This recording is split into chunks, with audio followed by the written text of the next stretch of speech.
Hello friends, आज हम पुरानी साड़ी से एक बहुत खूबसूरत सा मैट बना के दिखाएंगे। इसके लिए सबसे पहले हम साड़ी को खोलकर उसकी फॉल को इस ढंग से अलग कर लेते। देखिए फॉल हम अलग करने वाले हैं। ये देखिए यहाँ से कोई भी धागा एक खींच लीजिए पीछे से, और इसके बाद धीरे धीरे इन धागों को खींचते हुए पूरे फॉल को निकाल लीजिए। अगर आपके पास थ्रेड रिपर है तो उसकी मदद से भी आप ये धागे निकाल सकते हैं। इस तरह से हम दो कलर की साड़ियाँ इस मैट में लगने वाली हैं। ये देखिए इसमें खींच खींच के हम धागे निकाल लेंगे। आप कोई भी दो कंट्रास्ट कलर की साड़ियाँ ले सकती हैं इस मैट को बनाने के लिए। इस तरह से हम अपने सारे धागे निकाल के फॉल्स को अलग कर लेंगे दोनों तरफ से। देखिए मैं साड़ी में से दोनों में से फॉल अलग कर ली है। अब जो साड़ी हमारी है इसमें से हम दो अंगुल की पट्टियाँ कट कर लेंगे। ये देखिए 2 अंगुल की पट्टियाँ ऐसे एक नॉच लगा लेंगे कैंची की मदद से, और उसके बाद दो अंगुल की पट्टी इस तरह से पूरे में नॉच छोटे लगा के इस तरह से अपनी साड़ी को खींच के इसमें से पट्टियाँ बना लेंगे और पट्टियों का गोला कर लेंगे।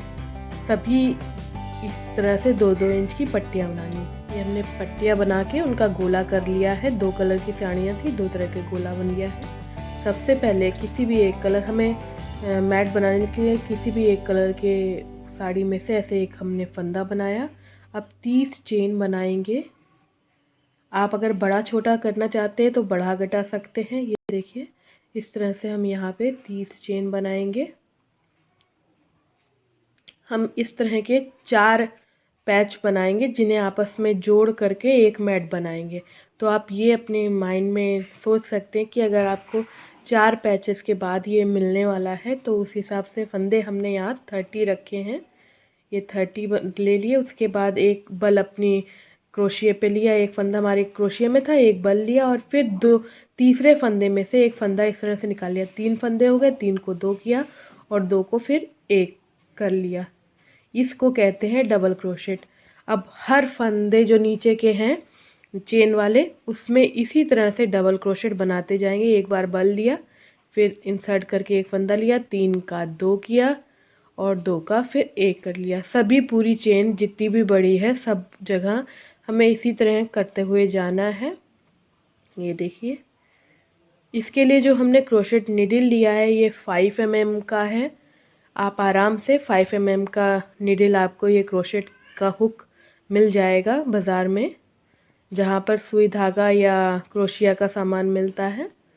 इस तरह से हम पूरे में डबल क्रोशेट करते जाएंगे। पूरी चेन भर के हमें ये बनाना है इसी तरह से आसानी से।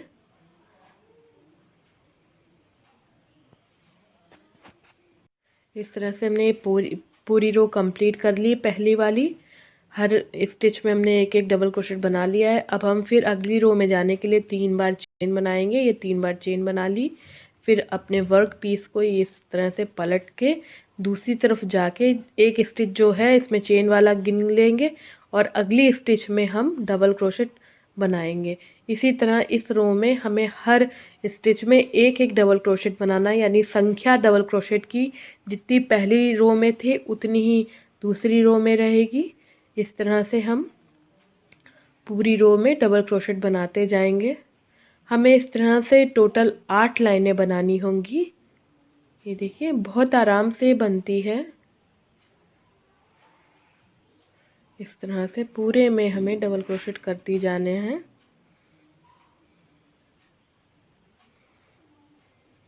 हमने यहाँ पे जो साड़ी ली है ये सिंथेटिक कपड़े की है। आप सिंथेटिक कपड़ा यूज़ करेंगे तो ज़्यादा अच्छा रहेगा। इस तरह से पूरी रो में हमें दूसरी भी कंप्लीट करके फिर 8 रो इसी तरह से कंप्लीट कर लेना है। इतना बड़ा सा होगा लगभग, जैसे आप देख सकते हैं। ये हमने यहाँ पर 8 रो यहाँ पे इस ढंग से कंप्लीट कर लेनी है। उसके बाद आधे फंदों को हमें सिर्फ बुनना है। इतना हमें पूरे फंदे से बिनते हुए इसी तरह से इस पीस को भी हम 8 लाइन कंप्लीट करके रेडी कर देंगे। अब कैसे जोड़ा जाता है 2 एंड्स को देख सकते हैं। हम सिंपल गांठ की मदद से ये जोड़ेंगे। ये गांठ हम एक ही साइड में रखेंगे याद रख के, जिससे कि एक साइड हमारा सीधा रहे। इस तरह से ये हमने 8 रो कंप्लीट कर लिए हैं अपनी।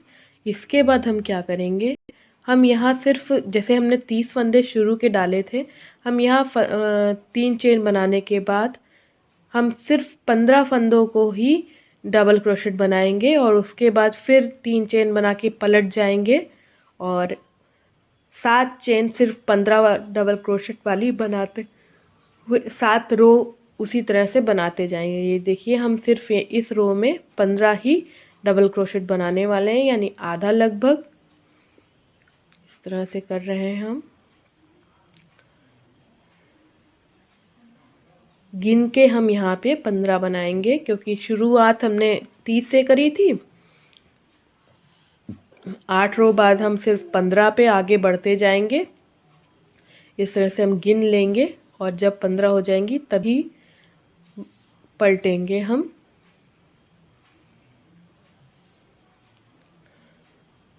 ये 15 होने वाली है। अब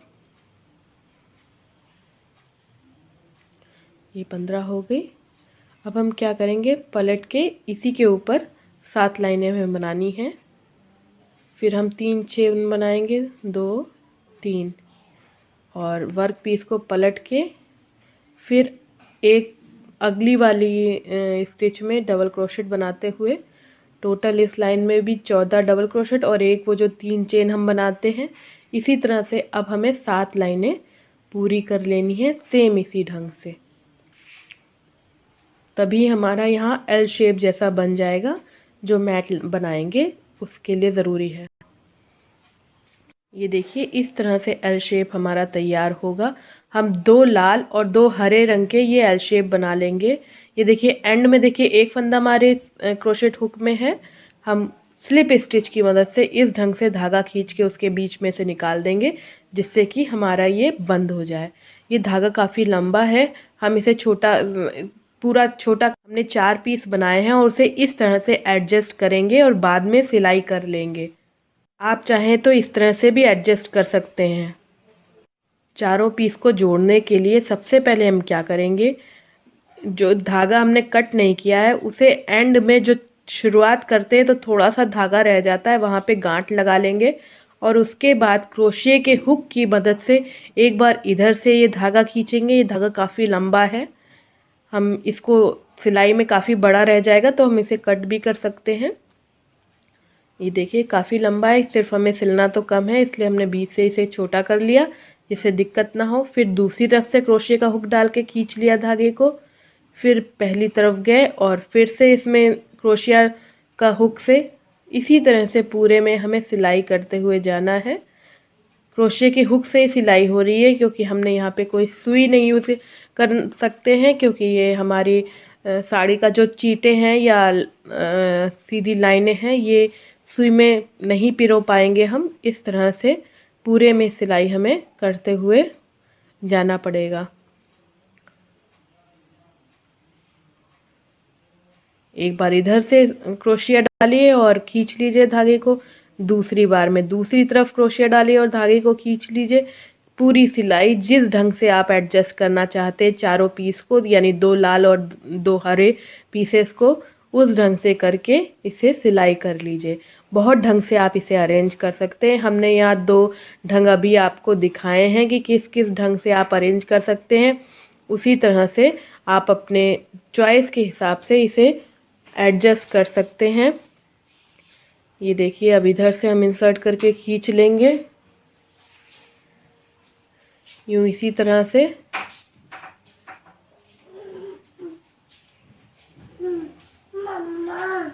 फिर इधर से खींच लेंगे। पूरी में सिलाई हमें हर तरफ ऐसे ही करनी है।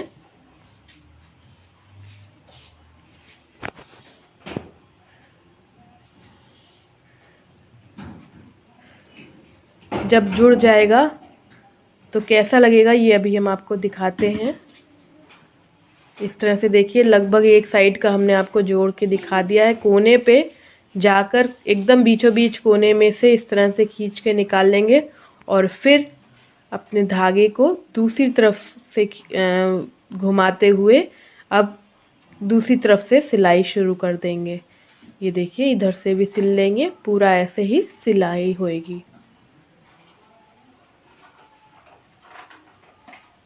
देखिए इस तरह से हम 4 पीसों की मदद से 2 तरह के मैट बना सकते हैं। अगर आपको मेरा वीडियो ट्यूटोरियल अच्छा लगा हो तो इसे लाइक कीजिए, शेयर कीजिए